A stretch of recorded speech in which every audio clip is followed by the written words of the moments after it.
Hello, YouTube. This is Sam here with Good Game Nation, where we bring you everything TCG. We are here today with a new deck list. We were looking for something to help players around a lot of the strong, aggressive meta. Looking for something a little more control-y. The Delphi deck earlier, which I'm going to link right here, is something very similar that I love very much. This Kaido is another option that we definitely recommend. And we'll just get right into it. Why we're playing this leader. Blue-purple is a nice combination. You have a lot of good cards that have a lot of strong synergy together. With the peak and a lot of the high drops, we found a lot of synergy. The leader effect lets us play not a lot of ramp cards. You don't have to play jacks, which I have cut. Low starter deck jack. Onigashima is a card we run very low of. I never considered the Basils. The Ulti never made the list as well. A lot of the ramp cards, like I said, we threw them to the side because the leader does carry most of that weight. And if they're not attacking with a ton of character cards, they're probably not playing a very aggressive deck. Maybe a kid deck or a mirror match, which is fine for you. This is not a problem for you. You can still play a regular ramp deck and have success. And we'll just get right to the character cards. Law. One-drop blockers have been a staple, I would say. If we're going to have a staple in One Piece, I would say one-drop blockers are probably the staple. They're good at any part of the game. They're good early if you're playing against a tempo deck. They're good late to protect maybe a key piece or to save you a life. It's been very successful. Not a lot of downsides to having the one-drop blockers. Perona. Playing two Perona, I can also say we can also do Dofi at the same time, playing two Dofis. Having the Peep really helps avoid cluttery hands. You do play a lot of big drops with no counters. Croc, the Kings and the Kaidos, even the Queens can get clunky at times. Perona and Dofi really help, and the Spada as well with the Peep. Being able to, when you're going to draw these cards, when you're not going to draw these cards, has been very important to this deck. And I think the counts are nice. I don't think anything less would be ideal. If you wanted to bump them upon your own testing, that's definitely something that you can do. That I would recommend. They're good cards. Who's Who at 4. This card is very strong against your tempo decks, your very fast decks, your Laws, your Odins, your Zoros. Being able to remove these very annoying attackers at a very early stage is very important for this deck. In testing, a lot of the bad matchups were the Odin, were the Zoros. Being able to remove these pieces with Who has been very important. And if you attach a Dawn to Kaido and you play the Who effect, you actually don't lose a Dawn. So the cost isn't too great. And the trigger effect has been very, very, very nice ball timing card. Yeah, nothing negative to say about Who. Next card we're running is Jack. We're playing 4 of him. This card wasn't originally in most of the iterations of the deck, but with more and more testing, this has been not only a card that we run 4 of, but a deck favorite. It very much runs the mid-range, early game of this deck. Being able to take resources from your opponent going into the late game has been very strong. Jack forces your opponent to either deal with it or just lose their entire hand. And we're okay with either of these options. If they're a very aggressive deck, attacking into the Jack has doubled as taking a card from your opponent and as a blocker. And that's very strong value for me for a card. So Jack stays at 4. Hold'em. Hold'em's at 2, and Hold'em is strictly in this deck because of Kaido. I usually only run 1 or 2, nothing more. Kaido as a 10-drop can be very hard to come back for yourself sometimes. So having Hold'em on the board when Kaido goes off gives you that extra mana for that next turn, which has been a point of contention for this deck. So having Hold'em at 2 has been very nice. I don't think anything more or less is strong. Marshall D. Teach at 2. Marshall D. Teach has a ton of versatility. Being able to slow down your opponent if they have a ton of 3-drops on board. If you're playing against Odin, Zoro, it helps as well. Just slowing your opponent down just a little bit. If you're playing against something more tempo mid-range like this deck, you can always bounce your own stuff. Being able to bounce your own Peronas, if you're protecting your own Jacks maybe. You have a lot of options with this Teach. I'm sorry, not your own Jacks, your own, your Jacks too. You can pop your own Who's to activate your Who again. Teach gives you a lot of options, and that's why he's here in this deck too. Mihawk. Mihawk is a card that, as a blue player, that I love very much. Um, it's very strong defensively as a 2K counter. It's a very strong offensive option as well, being able to just come in at 5K, and when you're swinging with it, it's a 6 with its effect. Being able to move through your deck as well has been very important for me. Yeah, nothing really much to say about the Mihawk card. It's a proven card in testing, and I like it moving forward. Crocodile at 2. I think this is a tech favorite of mine. I really like this card going into, again, the very pesky matchups, the ones that I keep talking about in this early stage. The Odins, the Laws, the kids, even the kids. Being able to remove some of these really annoying threats that you don't want to waste with your Who's Who maybe. Building up that defense as well, having an extra blocker has been nice. Yeah, we really like the Croc.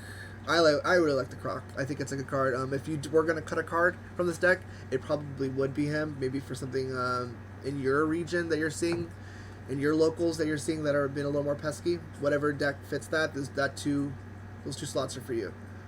Queen at 4, probably the best purple card. Being able to move through your deck quickly, strong blocker. It's also 1K counter. Queen doesn't have a lot of downsides. It's definitely your 5-drop of choice if you're going to get there. Yeah, it's a great card to protect Queen, Jack as well. That's the curve. It goes Perona, Jack, Queen. It's a nice little curve, definitely. King, definitely getting to our big drops. Again, I'm thinking about the more peskier matchups. This King deals with them very strongly. 7K attacker is nothing to slouch at. Thinking about more late game styles, the Kid is the first card that comes to my head. 8K attack Kid. This King can definitely contest it. Something to think about when we think about the late game cards. The 9-drop Kaido. This card has been very popular in a lot of the tournaments. And at high counts, I didn't like the card. It definitely was not playable. I played the King more times over the Kaido when I had the opportunity. The King has just more options. The Kaido is a really nice swing when your opponent has like the one big blocker, and that's it.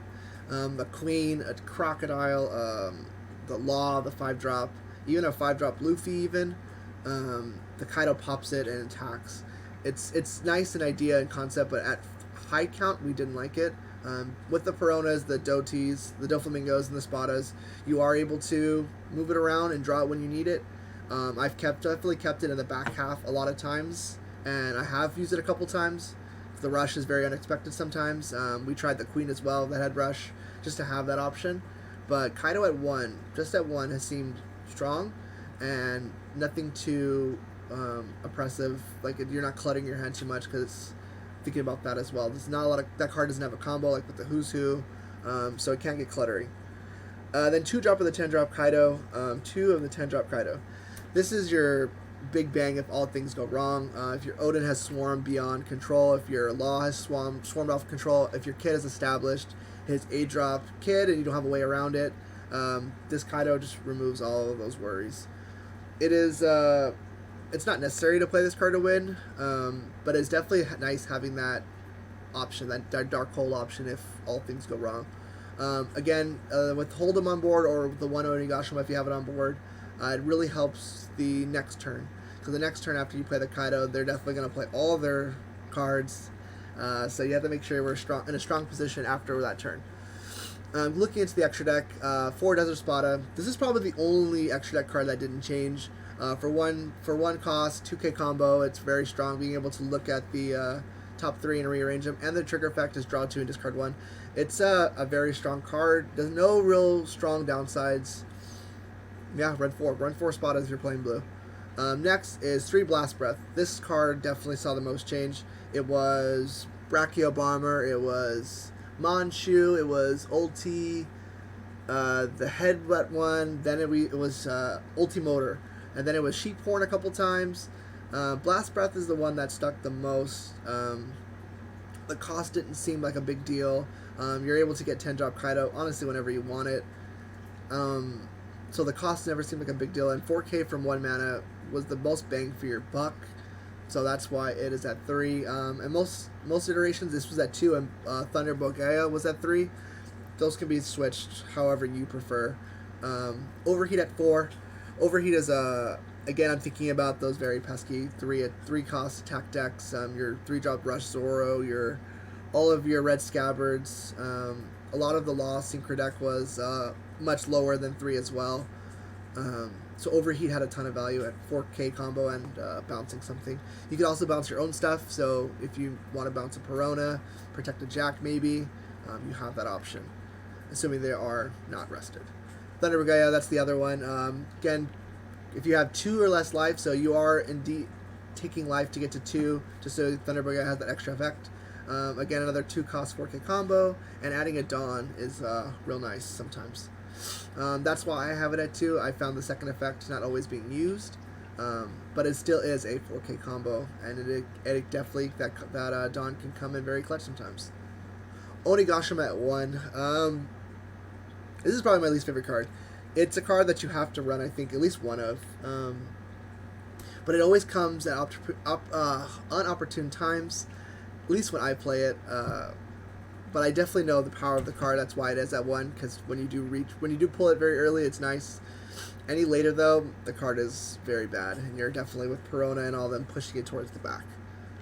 Yeah, that is the deck, how we left it. Cards you could definitely consider. At least look at the extra deck first. All the extra cards that we mentioned, LFM Marchu, Old Team Order, Sheep's Horn, most of them are purple. They were definitely cards that you can run if you liked them in testing, if you were cards that you were favoring. Definitely give them a try. Blast Breath was the card that we thought could definitely be moved around if you had a preference. Definitely a strong card. The Queen with Rush was a card that was attempted. At 2, I think we took out the Croc. I found myself not playing it myself, but it's definitely Rush is definitely a type that's worth considering. So give it a try if you do like that card. X Drake, the -1 Dawn, your opponent trashes a card on play.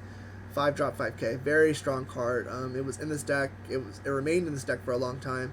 We take it out for the Jack and honestly never look back. But that is a card that fits the style very well. It does almost the same thing as Jack, if you could say. Coming in also as a 2K combo. Definitely a strong offense and defensive card. If you were looking to attempt a card, that's a good one to look at. If you do want more ramp, you could always cut Jack for the starter deck Jack. That's always an option. Yeah, matchup wise, cards you want to look out for. This deck is really catered to beating the aggressive decks. You have very strong matchups into Law, Odin, and Law. There shouldn't be unless you dead draw, obviously. You have a very strong matchup into those decks. Looking into the mid-range decks where the decks can get iffy, you're against your Dofis, your Kids, your mirror matches. When you play your Kaidos and your Kings are very important. Being able to protect them is very important. I think that is why we're running so many 4Ks, to make sure they live longer than their big drops. Cards to look out for. Roundtable, is that the name of the red card that minuses 10K? This is a card that if you're playing against red, you should always keep in your mind. Make sure you have mana open when you attack with your Kaidos, so you can protect them, because they're definitely going to use their leader to try to clear that guy for free, or for 4. That's a card that definitely has seen popularity because of Kid, and this Kaido will suffer because of it as well. So being able to protect it against red is very important. The 8-drop Kid is a menace. Make sure if you're playing against green, expect that Kid. That Kid is going to hit the board at some point. Having your 10-drop Kaido is a nice way to clear it. Green doesn't necessarily have an option to clear. They have to your Kaido. They have to attack it. If they're playing red-green, they might play Roundtable. So that is the again the matchup that I watch out for the most, because it's been very popular. And those are cards that I think you should watch out for. That is the whole deck. Let me know in the comments what you think. What techs, if you're playing this deck, what techs are you trying that I should give a chance? What is a card that I'm playing that you like that you might give a chance? Let me know if you win with this deck down in the comments down below. I'll be responding like normal. And that'll do it here. I'll see you guys in the next one. Bye.